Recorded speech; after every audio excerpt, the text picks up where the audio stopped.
Assalamualaikum warahmatullahi wabarakatuh. Sahabat Cantika Story, sebelum kita mulai kisah yang menggetarkan hati ini, mari kita bersyalawat kepada baginda Nabi Muhammad Shallallahu alaihi wasallam. Allahumma sholli ala Sayyidina Muhammad. Dan jangan lupa untuk klik tombol subscribe di channel Cantika Story, agar kisah-kisah menyentuh hati seperti ini bisa terus hadir menemani hari-hari kita. Simaklah sampai tuntas, karena inilah kisah yang bukan hanya menyentuh, tapi juga menyadarkan kita bahwa takdir Allah melampaui logika manusia. Angin padang pasir membelai lembut wajah Rizal saat matahari mulai turun ke barat. Butiran pasir mengambang di udara, keemasan dibakar senja. Di kejauhan, suara ringkih kuda saling bersahutan seperti lagu senja yang murung. Rizal, pemuda 22 tahun asal Banyuwangi, baru 2 bulan bekerja di peternakan kuda milik keluarga Al-Mutairi, salah satu bangsawan tua di Najd, Arab Saudi. Ia tak banyak bicara. Datang dengan tekad dan iman bahwa rezeki Allah tak pernah salah alamat. Peternakan itu luas. Padang terbuka, kandang berderet, dan kuda-kuda Arab murni yang dijaga dengan penuh kehormatan. Di antara semua kuda itu, seekor jantan putih bernama Zafir adalah yang paling sulit ditangani. Zafir tidak suka disentuh siapapun, kecuali pemiliknya. Begitu kata penjaga lama bernama Halil. Tapi entah kenapa, hari itu Zafir justru mendekat sendiri pada Rizal saat sedang mengisi air minum. Dengan hati-hati, Rizal mengusap lehernya, dan Zafir hanya menoleh pelan tanpa memberontak. Dari balik pohon palem di kejauhan, sepasang mata mengamati diam-diam. Mata itu tajam, berwarna madu, tersembunyi di balik cadar tipis yang menari di tiup angin. Rizal merasa seperti sedang diawasi, tapi ketika ia menoleh, tak ada siapapun. Beberapa hari kemudian, saat Rizal tengah memandikan Zafir, suara perempuan tiba-tiba menyapanya dari belakang. "Apa kau tidak takut padanya?" Rizal menoleh. Seorang wanita muda berdiri anggun. Abaya hitamnya sederhana tapi anggun, dan matanya, mata itu seperti telah pernah ia temui. "Takut justru membuat dia makin liar," jawab Rizal pelan. "Kuda bisa membaca isi hati kita." Wanita itu mengangguk. "Namaku Lulwa. Aku yang punya tempat ini." Dek! Jantung Rizal serasa berhenti sejenak. Ia buru-buru menunduk dan menjawab, "Maaf, saya tidak tahu. Saya hanya pekerja baru dari Indonesia." Lulwa tersenyum samar. Tidak perlu minta maaf karena jujur. Lalu ia pergi begitu saja, meninggalkan Rizal dengan jantung yang berdetak tidak beraturan. Sejak hari itu, Lulwa mulai sering datang ke kandang, berdiri diam di kejauhan, dan memperhatikan Rizal dengan tatapan yang sulit ditebak. Pada malam hari, di kamar kecilnya di sudut peternakan, Rizal termenung.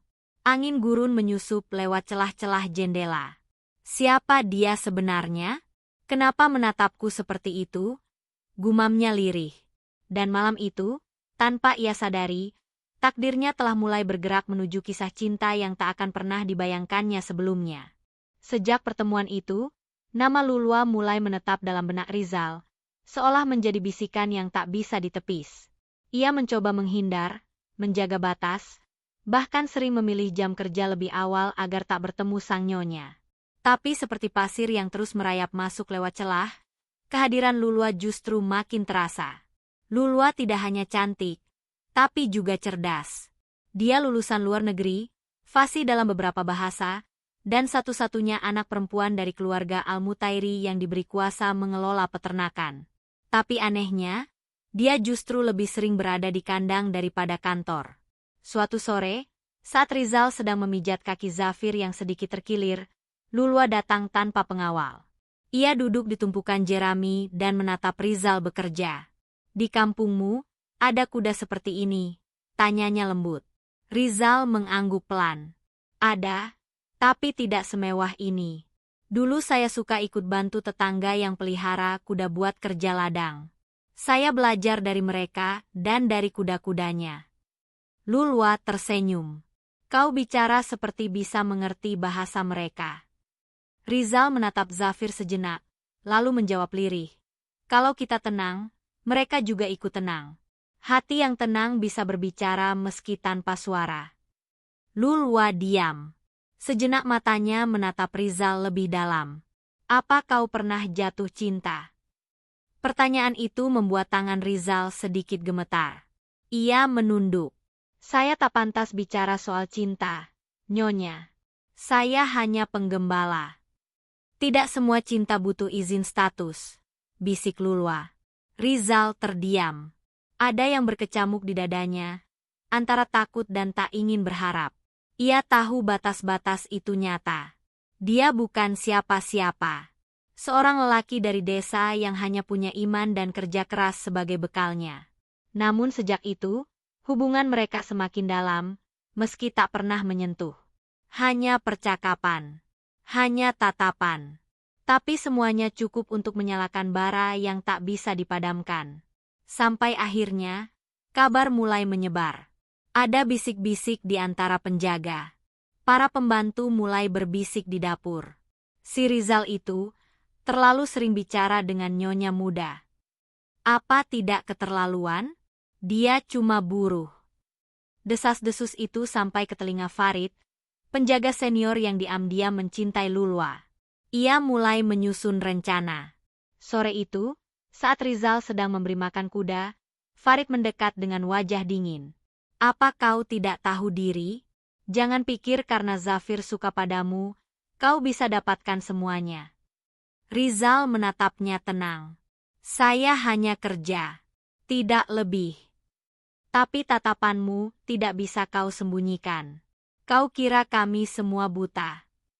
Malam itu, Lulwa mengirim utusan memanggil Rizal ke taman belakang rumah utama. Di sana, dalam cahaya lentera, Lulwa berdiri di bawah pohon kurma.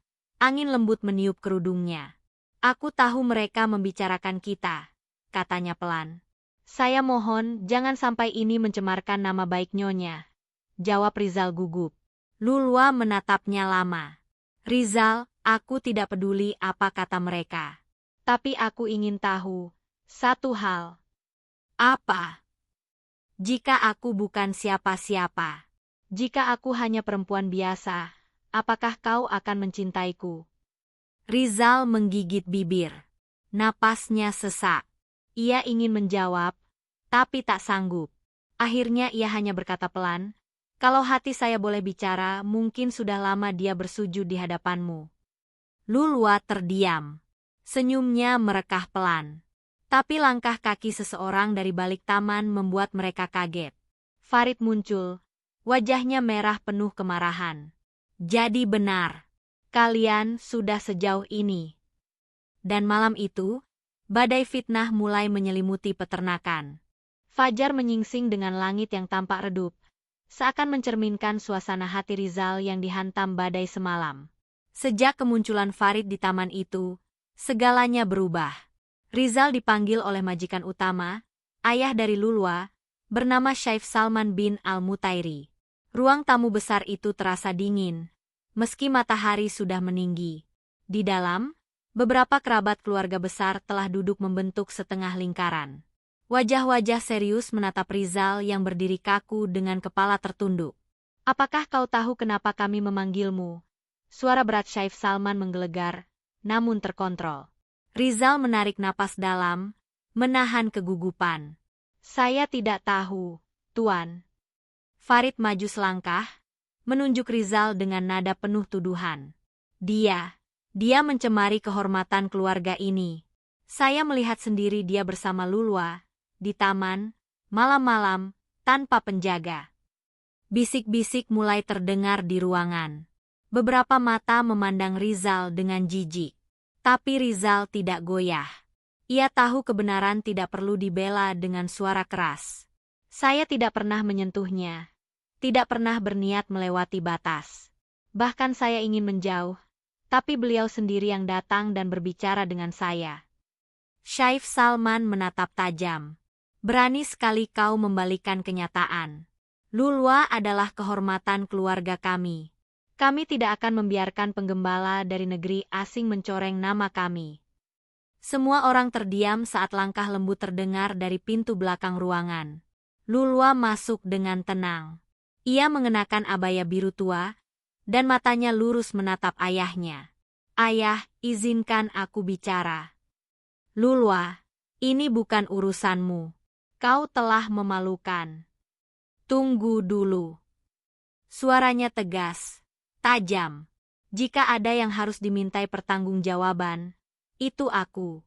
Karena akulah yang memilih mendekatinya. Akulah yang bicara duluan. Akulah yang tertarik dengan ketulusan dan kesederhanaannya. Rizal tidak pernah melewati batas. Bahkan ketika aku ingin dia lebih dekat, dia tetap menjaga kehormatan. Saif Salman tampak terguncang. Seumur hidup, Lulwa tak pernah menantangnya di hadapan keluarga. Anakku, kau tak mengerti. Nama baik kita. Ayah, potong Lulwa lembut. Nama baik bukan dinilai dari siapa yang kita cintai, tapi dari bagaimana kita menjaga kehormatan. Dan Rizal, lebih menjaga kehormatanku daripada semua pria yang pernah ayah kenalkan padaku. Rizal menunduk. Matanya berkaca-kaca. Ia tidak pernah ingin menjadi pusat badai.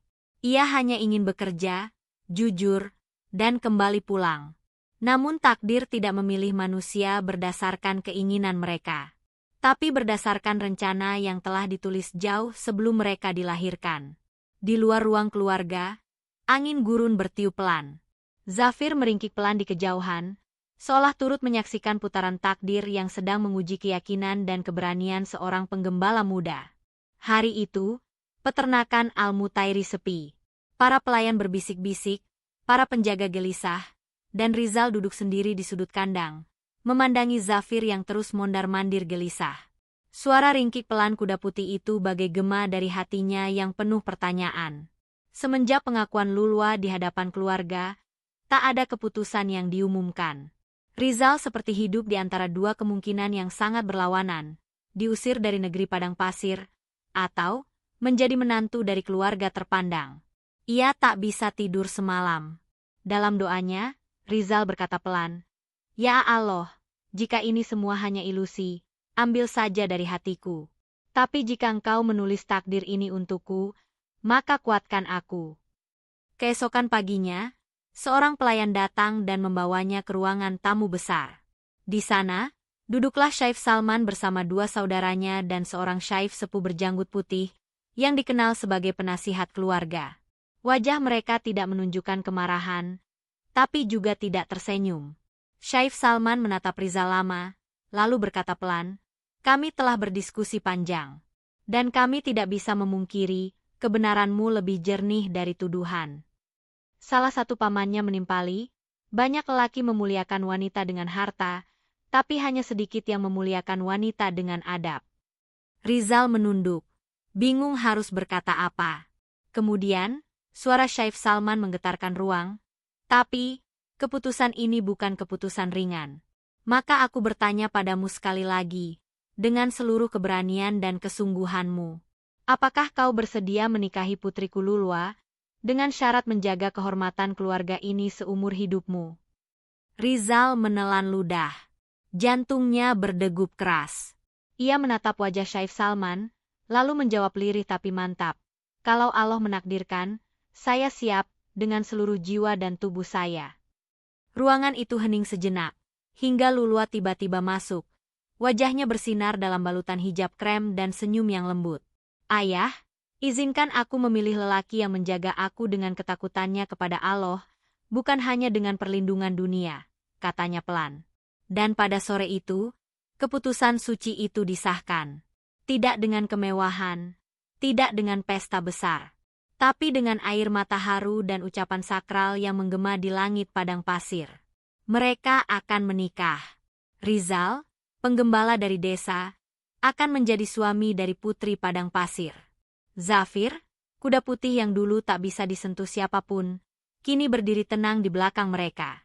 Seakan menjadi saksi bahwa cinta sejati bisa dijinakan, bahkan di tengah badai fitnah dan perbedaan derajat.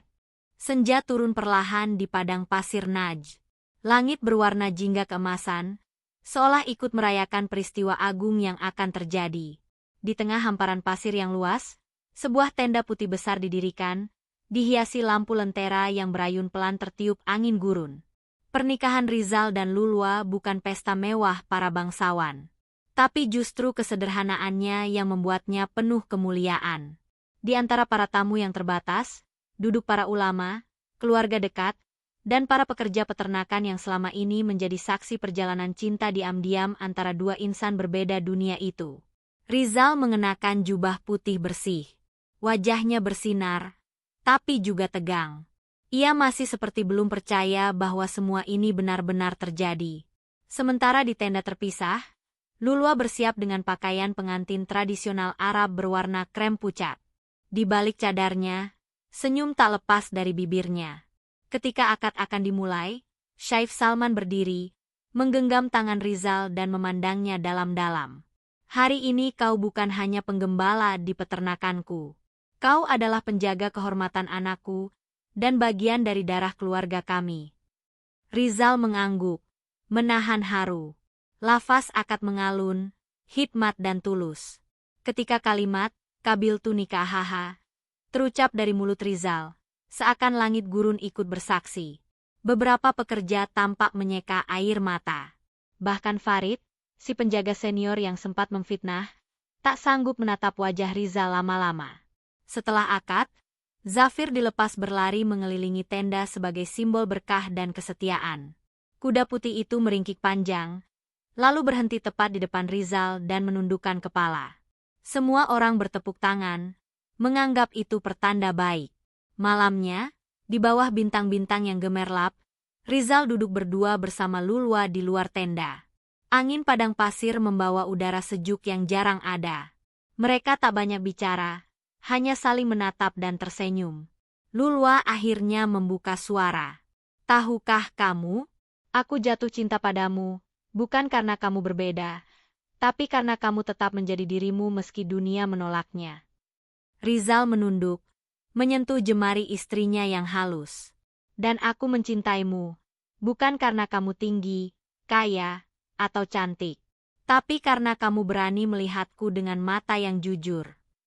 Di kejauhan, lampu-lampu padang pasir terus berkelip, dan di hati mereka berdua, telah tertanam ikatan suci yang tidak dibangun oleh harta, tapi oleh keberanian untuk saling mencintai di atas jalan yang diridhe oleh Allah. Beberapa minggu setelah pernikahan, kehidupan Rizal berubah drastis. Bukan karena kemewahan yang ia dapat, tapi karena tanggung jawab baru yang kini ia emban. Ia bukan lagi hanya penggembala di peternakan itu.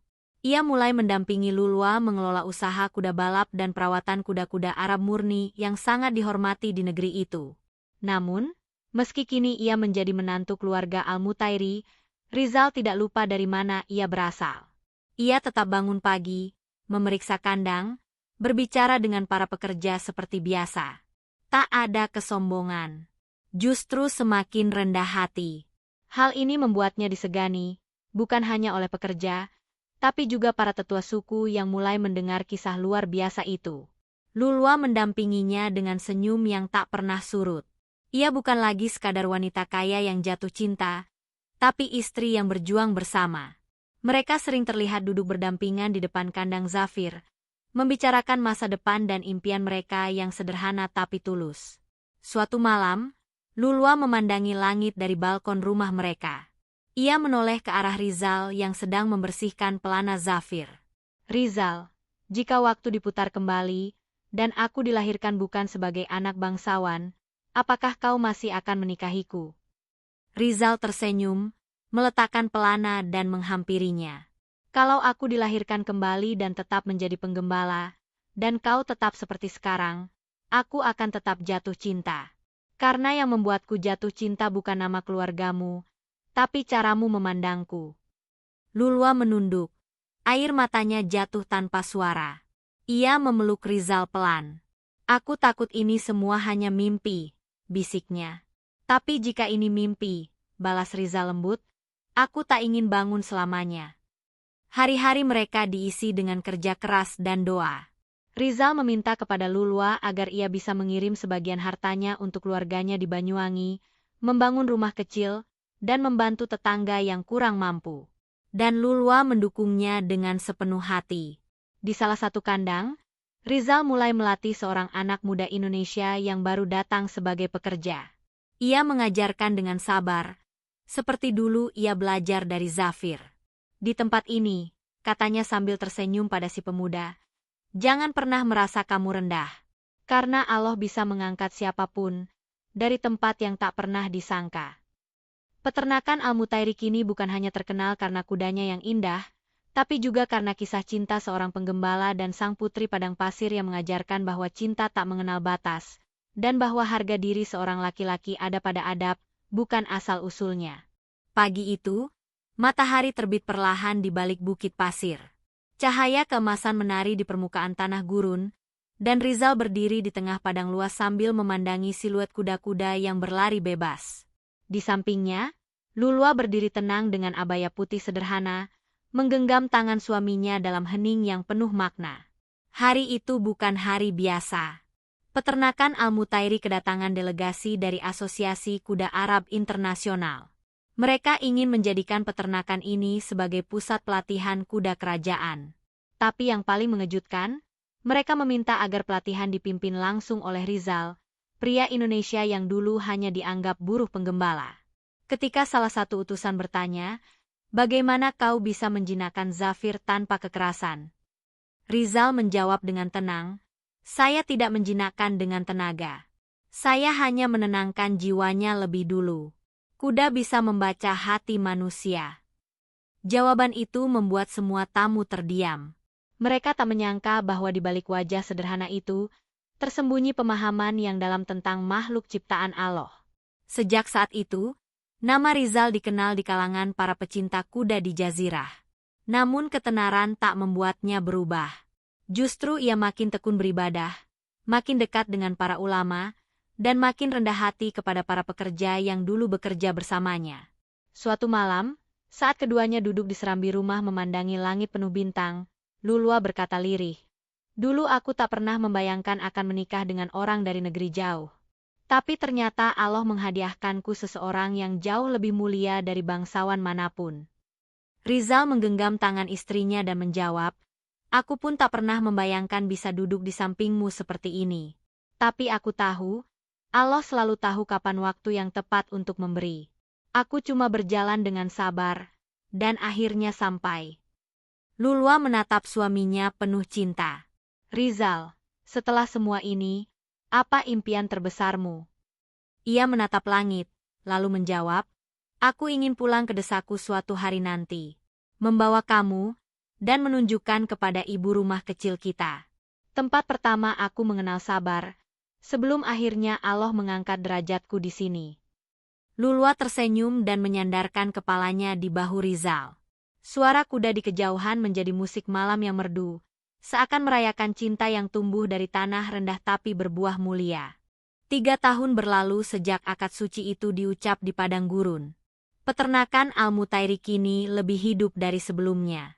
Di tengah hiruk-pikuk kemajuan, ada satu hal yang tak berubah. Sikap rendah hati Rizal, dan cinta Lulua yang tak pernah surut. Hari itu, Rizal berdiri di depan rumah panggung sederhana di kaki Gunung Ijen, kampung halamannya di Banyuwangi. Lulua berada di sampingnya, mengenakan kebaya sederhana dan kerudung berwarna hijau zaitun. Di tangan Lulua, tergenggam erat tangan seorang anak laki-laki kecil berusia 2 tahun yang tampak penasaran dengan ayam dan kambing yang mondar-mandir di halaman. Ibu, ini rumahku dulu, ucap Rizal sambil menatap langit-langit bambu yang pernah bocor saat musim hujan. Tempat aku dulu tidur beralaskan tikar robek, dan bermimpi tentang kehidupan yang tak pernah berani aku ucapkan. Lulua menatap ke sekeliling, matanya berkaca-kaca. Dan kini, mimpi itu sudah menjadi nyata. Di dalam rumah, Ibu Rizal menangis dalam pelukan menantunya. Anakku, Allah benar-benar mengangkat derajatmu dengan cara yang tak kami mengerti. Dulu aku hanya mendoakanmu supaya selamat di negeri orang. Tapi Allah malah memberi lebih dari itu. Masyarakat kampung berkumpul. Mereka tak menyangka bahwa pemuda yang dulu berangkat sebagai buruh penggembala kini kembali membawa istri cantik dari Jazirah Arab, seorang putri bangsawan yang tak malu duduk di tikar pandan dan makan nasi jagung bersama warga. Beberapa orang sempat berbisik heran, apa benar dia dari keluarga bangsawan? Kenapa begitu sederhana? Tapi Lulua hanya tersenyum dan menjawab dengan lembut. Karena kemuliaan itu bukan pada emas di leher, tapi pada ketundukan hati kepada Allah. Selama seminggu di kampung, Rizal membagikan sebagian hartanya untuk membangun musyala kecil, memperbaiki rumah-rumah janda tua, dan mengadakan pelatihan keterampilan untuk pemuda kampung. Di malam terakhir sebelum kembali ke Arab, Rizal duduk bersama ibunya di serambi. Udara dingin pegunungan menyusup pelan, tapi kehangatan doa sang ibu menembus jauh ke dalam dada. Jaga keluargamu, nak, kata ibunya lirih. Jangan pernah berubah karena dunia. Karena anak yang dulu sabar dalam kemiskinan, dialah yang membuat langit akhirnya membukakan pintu rezeki. Rizal mencium tangan ibunya. Matanya berkaca-kaca. Insya Allah, Bu. Aku akan tetap jadi Rizal yang dulu. Hanya saja kini, aku membawa lebih banyak syukur. Dan ketika pesawat kembali membawa mereka ke tanah gurun yang pernah asing, hati Rizal tahu, ia telah menyelesaikan satu putaran takdir. Dari penggembala miskin di negeri orang, menjadi menantu bangsawan, lalu kembali ke akar, menghaturkan sujud syukur kepada Allah yang maha membolak-balikan nasib hambanya. Di antara langit dan bumi, kisah ini tidak pernah terlalu hebat untuk dipercaya, tapi cukup indah untuk diyakini, bahwa Allah tidak menilai dari rupa atau harta, melainkan dari kesabaran dan ketulusan. Dan cinta yang berawal dari kandang kuda, kini tumbuh menjadi rumah yang penuh ridho dan keberkahan.